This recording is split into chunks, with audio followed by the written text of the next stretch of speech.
Martin John Mowaipopo memberanikan diri mengumumkan soal keislamannya. Di hadapan jemaatnya, Martin yang menjabat sebagai uskup agung ketika itu, mengumumkan ia meninggalkan Kristen untuk Islam. Momen ini terjadi pada tanggal 23 Desember tahun 1986, 2 hari menjelang Natal. Jemaat yang mendengar berita itu begitu terkejut. Bahkan, administratornya langsung bangkit dari tempat duduk, menutup pintu dan jendela. Ia mengatakan kepada para anggota gereja, bahwa pikiran sang uskup gusar dan telah gila. Bagaimana tidak, hanya beberapa menit sebelumnya, Mowaipopo mengeluarkan alat musiknya dan menyanyi begitu mengharukan bagi anggota gereja. Namun, di dalam hati sang uskup, ada keputusan yang hendak ia utarakan yang akan membuat seisi gereja gempar. Hiburan itu nyatanya hanyalah pesta perpisahan.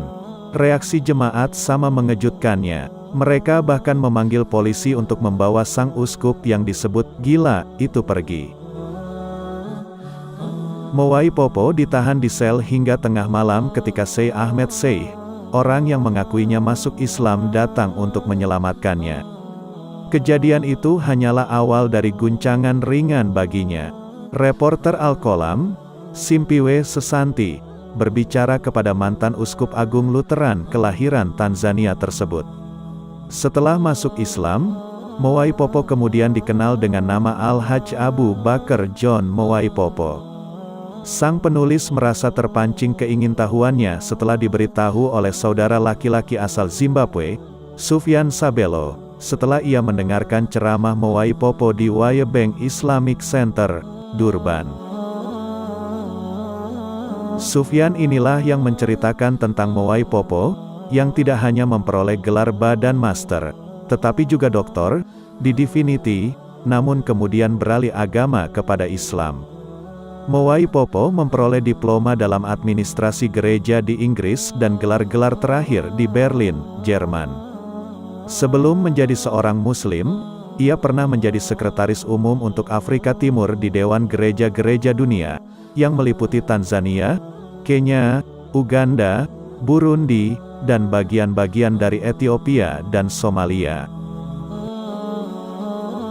Di Dewan Gereja, dia bercampur baur dengan Ketua Komisi Hak Asasi Manusia Afrika Selatan, Barney Pityana, dan Ketua Komisi Kebenaran dan Rekonsiliasi, Uskup Desmond Tutu.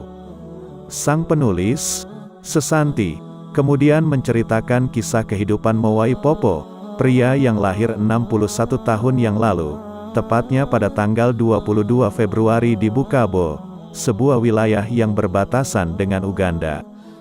2 tahun setelah kelahirannya, keluarga Mowaipopo membaptisnya. 5 tahun kemudian, mereka menyaksikan dia dengan bangga menjadi altar boy, seseorang yang membantu anggota pendeta di gereja. Keluarga begitu bangga ketika melihatnya membantu menteri gereja, mempersiapkan tubuh dan darah Kristus. Pikiran sang ayah dipenuhi dengan ide-ide untuk masa depan putranya itu. Ketika saya berada di sekolah asrama, kemudian, ayah saya menulis kepada saya, menyatakan dia ingin saya menjadi seorang imam. Dalam setiap surat, dia menulis ini, kenang Mowaipopo, dalam artikel di laman Islam Web, dilansir Selasa, tanggal 4 Agustus tahun 2021. Namun, Mowaipopo alias Abu Bakar memiliki ide sendiri tentang hidupnya, ia bergabung dengan kepolisian. Namun pada usia 25, Mowaipopo menyerah pada kehendak ayahnya. Tidak seperti di Eropa di mana anak-anak dapat melakukan apa yang mereka kehendaki setelah usia 21 tahun. Di Afrika, anak-anak diajarkan menghormati kehendak orang tua mereka di atas kehendak mereka sendiri. Putraku, sebelum aku menutup mataku, mati, aku akan senang jika kau bisa menjadi pendeta, begitulah kata ayahnya pada Mowaipopo. Nasihat sang ayah kemudian mendorongnya melangkah ke Inggris pada 1964, untuk mengejar diploma dalam administrasi gereja. Setahun kemudian, dia pergi ke Jerman untuk membuat gelar B. Sekembalinya, Setahun kemudian, dia diangkat menjadi penjabat pelaksana, hingga kemudian meraih gelar master.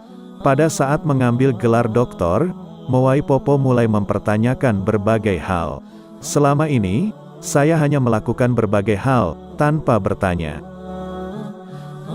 Saya mulai bertanya-tanya, ada agama Kristen, Islam, Yahudi, Buddha, masing-masing agama yang berbeda mengklaim jadilah agama yang benar.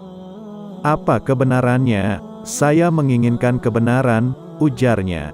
Sejak itu, Moaipopo memulai pencarian hingga ia menguranginya menjadi 4 agama besar. Suatu waktu, ia mendapatkan salinan Al-Quran. Ketika pertama kali membuka lembaran Al-Quran, ayat-ayat yang pertama ia temukan adalah surah Al-Ikhlas. Katakan, dialah Allah, yang esa dan satu-satunya Allah, yang abadi, mutlak, dia tidak beranak, juga tidak diperanakan, dan tidak ada yang seperti dia. Demikian Moaipopo coba mengingatnya. Saat itulah, benih-benih Islam mulai tertanam untuk pertama kalinya. Kala itu, dia menemukan Al-Quran adalah satu-satunya kitab suci yang telah dihilangkan oleh manusia sejak wahyu tersebut diturunkan. Dalam menyimpulkan tesis doktoral saya mengatakan demikian. Saya tidak peduli apakah mereka memberi saya doktor atau tidak. Itu adalah kebenaran dan saya sedang mencari kebenaran, kata Moaipopo.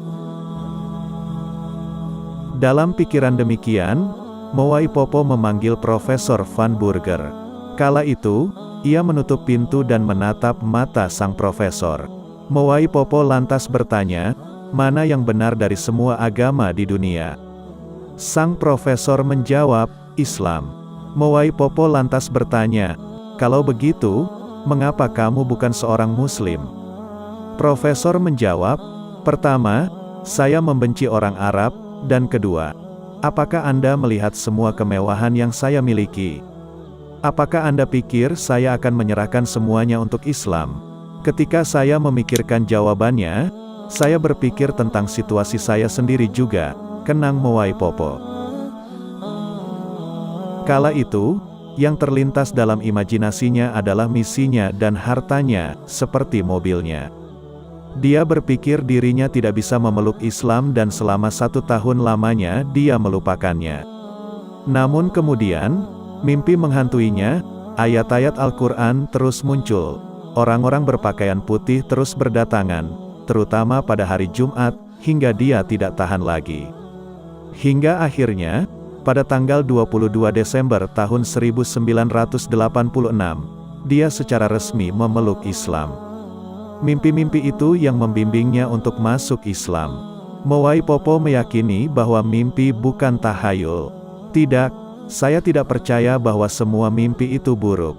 Ada yang memandu Anda ke arah yang benar dan yang tidak, dan mimpi-mimpi ini, khususnya, membimbing saya ke arah yang benar, kepada Islam, katanya. Karena keputusannya memeluk Islam itulah, gereja menyita rumahnya dan mobilnya. Istrinya pun harus mengepak pakaiannya, mengambil anak-anaknya dan pergi. Moaipopo menjamin sang istri tidak diwajibkan untuk menjadi seorang Muslim. Ketika Moaipopo pergi kepada orang tuanya, mereka juga telah mendengar cerita tentang langkahnya itu.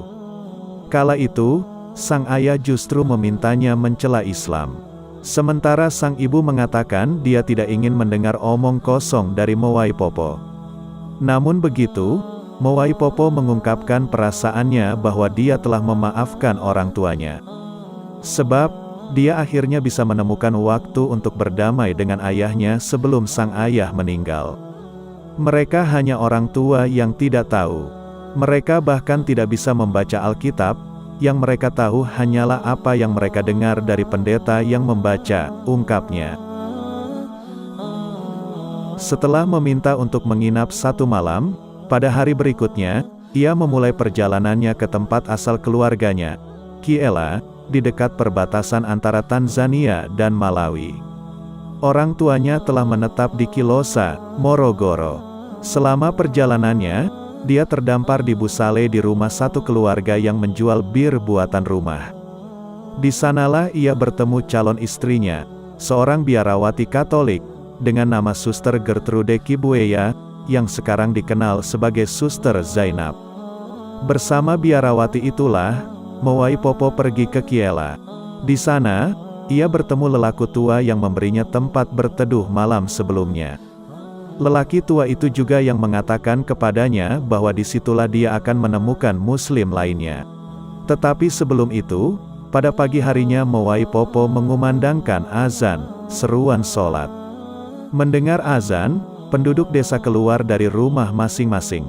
Mereka bertanya kepada sang tuan rumah, mengapa dia menyimpan seorang pria gila. Beruntung, kala itu sang biarawati menjelaskan Mowaipopo tidak gila, melainkan seorang Muslim. Suster Zainab juga yang membantu Mowaipopo membayar biaya pengobatannya di rumah sakit misi Anglikan, ketika dia sakit parah. Kisah berlanjut tatkala Mowaipopo bertanya kepada sang biarawati soal mengapa dia mengenakan rosario. Suster Zainab kala itu menjawab, hal itu karena Kristus digantung di sana. Tapi, katakanlah seseorang telah membunuh ayahmu dengan pistol, akankah kamu berkeliling membawa senjata di dadamu? Sang biarawati itu berpikir, benaknya menantang keyakinan lamanya. Tidak lama kemudian, Mowaipopo melamar Suster Zainab, dan sang biarawati itu pun menerimanya. Mereka kemudian menikah secara diam-diam. 4 pekan kemudian, Suster Zainab menulis surat kepada otoritasnya perihal kepergiannya. Lelaki tua yang memberinya perlindungan, yang juga paman Suster Zainab, mendengar pernikahan tersebut, mereka diberitahu agar meninggalkan rumahnya. Sang paman tidak bisa menerima keputusan Suster Zainab. Ayahnya pun begitu marah dengan keputusan Zainab. Dari rumah uskup itu, Mowaipopo pergi dan kemudian tinggal di rumah lumpur yang dibangunnya sendiri. Dari mencari nafkah sebagai Sekretaris Jenderal Dewan Dunia Gereja untuk Afrika Timur, ia mulai mencari nafkah sebagai pemotong kayu dan mengolah tanah beberapa orang. Selain pekerjaan demikian, Mowaipopo juga berdakwah Islam di muka umum. Hal inilah yang menyebabkan serangkaian pemenjaraan jangka pendek, karena khutbah yang dianggap penghinaan terhadap Kristen. Saat melaksanakan haji pada 1988, tragedi melandanya. Rumahnya dibom, dan akibatnya 3 bayinya terbunuh. Seorang uskup, yang memiliki ibu dan ibu saya sendiri adalah anak dari ayah yang sama, terlibat dalam rencana tersebut, kenang Mowaipopo. Namun, alih-alih melemahkan, semangat Mowaipopo justru kian bertambah. Sebab, jumlah orang yang memeluk Islam kala itu kian meningkat, termasuk ayah mertuanya. Pada 1992, ia ditangkap selama 10 bulan, bersama dengan 70 pengikut. Dia didakwa melakukan pengkhianatan. Hal ini terjadi setelah beberapa toko daging babi dibom. Dia memang berbicara menentang penjualan daging babi tersebut. Dia mengatakan, secara konstitusional, sejak 1913, ada undang-undang yang menentang keberadaan bar, klub, dan toko daging babi di Dar es Salaam, Tanga, Mafia, Lindi, dan Kigoma. Beruntung, kala itu dia dibebaskan. Segera setelah itu, dia melarikan diri ke Zambia. Dia mengasingkan diri setelah diberitahu ada rencana untuk membunuhnya. Mowaipopo mengatakan, pada hari dia dibebaskan, polisi datang untuk menangkapnya kembali. Namun, menurutnya, para wanita mengatakan mereka akan menentang penangkapan Mowaipopo secara fisik terhadap polisi. Mereka juga yang membantu Mowaipopo melintasi perbatasan tanpa diketahui. Saat itu, Mowaipopo dipakaikan pakaian perempuan. Karenanya, ia mengatakan itulah salah satu alasan yang membuatnya mengagumi wanita. Wanita harus diberi tempat tinggi, mereka harus diberi pendidikan yang baik dalam Islam. Kalau tidak, bagaimana dia bisa mengerti mengapa seorang pria menikahi lebih dari 1 istri? Adalah istri saya, Zainab, yang mengusulkan agar saya menikahi istri kedua saya, Sela, temannya, ketika dia harus pergi untuk studi Islam di luar negeri, kata Mowaipopo. Mowai Popo atau Haji Abu Bakar pun berpesan kepada umat Islam. Ia mengatakan, ada perang melawan Islam, yang membanjiri dunia dengan literatur.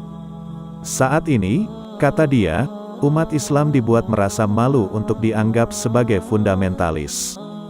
Muslim harus menghentikan kecenderungan individualistis mereka.